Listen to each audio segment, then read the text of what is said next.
नमस्कार। डायरेक्टर विवेक अग्निहोत्री की film the Kashmir files ने देश भर में एक लहर फैला दी है। 1990 में कश्मीरी पंडितों के साथ हुए अत्याचार और नरसंहार की कहानी को कश्मीर फाइल्स में देखने के बाद जनता की रूह कांप उठी है। फिल्म की सराहना के साथ साथ इस पर राजनीतिक बवाल भी उठा है।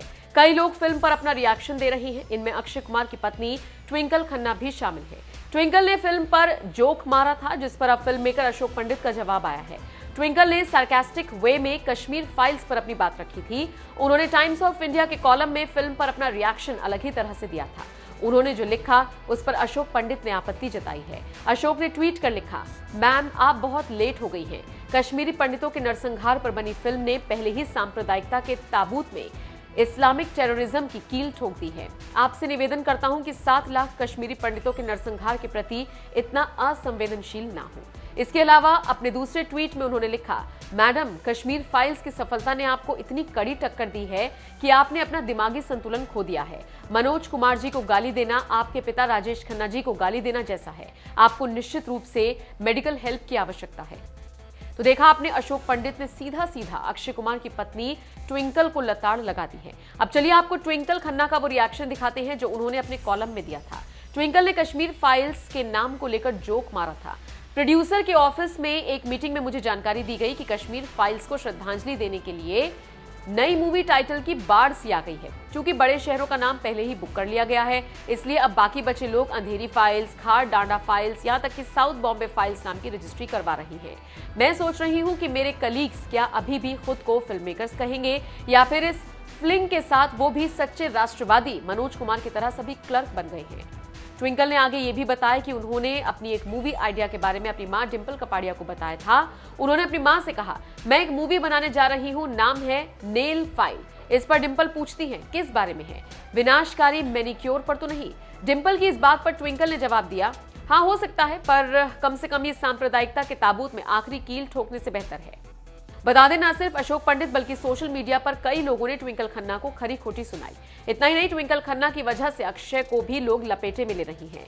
बता दें, 11 मार्च को रिलीज हुई द कश्मीर फाइल्स पर अक्षय कुमार ने भी अपनी प्रतिक्रिया दी थी और इस फिल्म की तारीफ की थी। इतना ही नहीं, उन्होंने तो ये तक कह दिया था कि द कश्मीर फाइल्स की वजह से उनकी बच्चन पांडे भी डूब गई। लेकिन जिस तरह से ट्विंकल ने द कश्मीर फाइल्स पर चुटकी ली, उससे हर कोई नाराज है।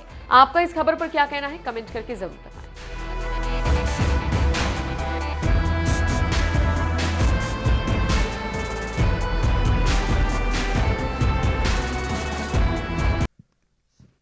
बीइंग अ कश्मीरी पंडित, मैंने पढ़ा है, आपने कहा भी कि आप अपनी माता जी को ले जाना चाहते हैं उस जगह वापस, आंखें नम है, of course you want to go back there, but और आपने वो परचम भी लहराया है, कश्मीरी पंडितों की बात आपने की है तब से लेके अब तक, बट नाउ अब जब ये किरदार आपको प्ले करने के लिए बोला, वो एक तरीके से सब रीलिव कर रहे थे आप, क्या चल रहा था दिमाग में?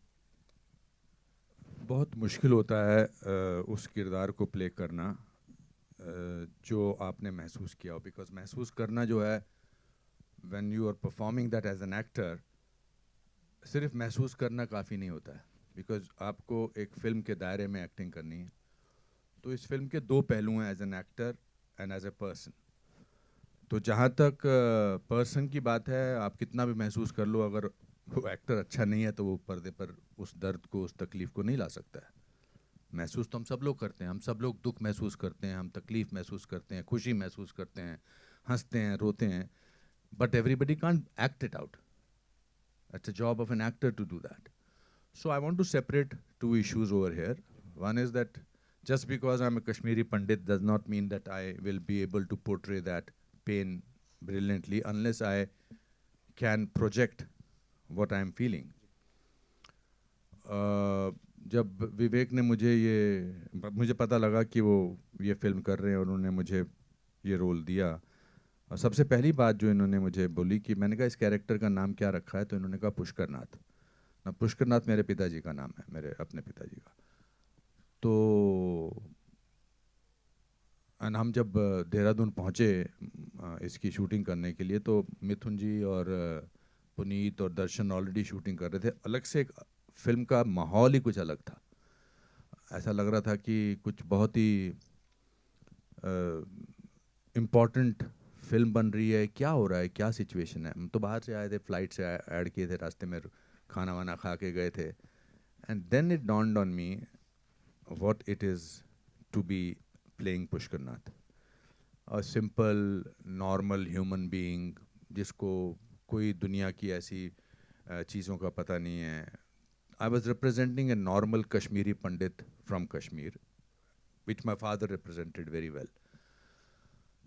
And then it was difficult to do that role, because how do I separate the emotions of Anupam Kher from the emotions of actor Anupam Kher?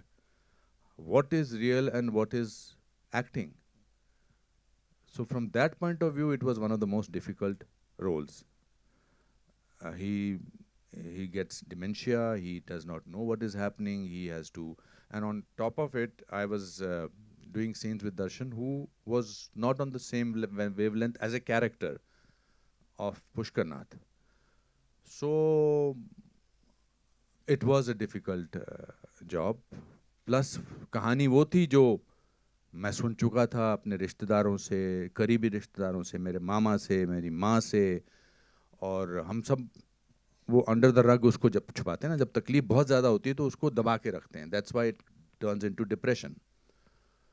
But I am so happy that Vivek, you and Pallavi, you made this film, because आप लोग तो बहुत सारी चीज़ों से जूझते हैं as journalist, but इस कमरे की खामोशी बताती है कि आज आपको भी कहीं तो झटका लगा है. And that is the biggest achievement, I will say, of the film, because when pain reaches other people, then half the job is done. So I think this is what this film has done. Thank you so much, sir. Thank you so much. Vivek sir, this one's for you. मैं आपसे जानना चाहूँगा, generally क्या होता है, film आने वाली होती है, बहुत हल्ला गुल्ला मचाया जाता है, मार्केटिंग होती है, प्रमोशंस होते हैं. ये यदा कदा ही देखने को मिलता है कि जब फिल्म का ट्रेलर आ चुका है, लोग खुद से उसको रिव्यू कर रहे हैं, लोग उसके बारे में बात कर रहे हैं, ऑर्गेनिक रीच जो कहा जाता है. प्लीज़ मेरे को उसके ऊपर थोड़ा बताइए, because I know you would not want to talk about that कि ठीक है यार सही जगह जा रही है चीज़, बट नहीं, ऑर्गेनिक रीच और जिस तरह से इसको लोगों ने एक्सेप्ट किया है उसके ऊपर प्लीज़ बोलिए कुछ. सच बोलूं? बिल्कुल सच बोलना है सर. डिप्लोमेटिकली बोलूं. देखिए, ऑर्गेनिक रीच, ऑफ कोर्स मैं मीडिया का स्टूडेंट हूं, मैंने कम्युनिकेशन में ही पढ़ा है, one of the best institutes in the world. तो आप बिल्कुल सही कह रहे हैं. एक होता है ऑर्गेनिक रीच जो लोग खुद एक दूसरे तक पहुंचाते हैं मैसेजिंग, और दूसरा होता है एक हाइप्ड अप रीच, जहां आप इतनी ज़्यादा हाइप क्रिएट कर दें, इतनी हाइप क्रिएट कर दें कि लोग एक इवेंट बन जाए और मजबूरी में लोग कहें भाई हमें तो इस इवेंट का पार्ट होना, चाहे वो अच्छा हो चाहे बुरा हो. तो साल में 5-6 फिल्में इंडिया में रिलीज़ होती हैं, 6-7-8 मैं कहूँगा, जो लोगों ने डिसाइड कर लिया कि वो चाहे 2024 में आए चाहे 2026 में आए, ये एक बहुत बड़ा इवेंट होगा, हमें इसका पार्ट बनना है. हमारे आसपास भी ऐसी फिल्में आ रही हैं. 3 साल से सारा मीडिया लिखता है कि ये फिल्म तो लोग देखेंगे, यानी मीडिया ने डिसाइड कर लिया घर घर जाके कि उस फिल्म को कौन देखेंगे. अब जब मीडिया ने डिसाइड कर लिया तो लोगों तक वो बात पहुंच ही जाती है. पर मैं जितनी फिल्में बना रहा हूँ अब इन विवेक अग्निहोत्री 2.0 में, उसमें इन फिल्मों को हाइप अप करने का स्कोप ही नहीं है, क्योंकि वो इतनी रियल है, इतनी जुड़ी हैं ज़मीन से, और ऐसा कोई हमारे साथ उस तरह के भी स्टार्स और एक पूरा मसल और मैकेनिज़्म काम नहीं करता है हमारे साथ भी जो वो हाइप क्रिएट कर सके. तो हम तो सिर्फ जनता जनार्दन के ही सहारे रह सकते हैं.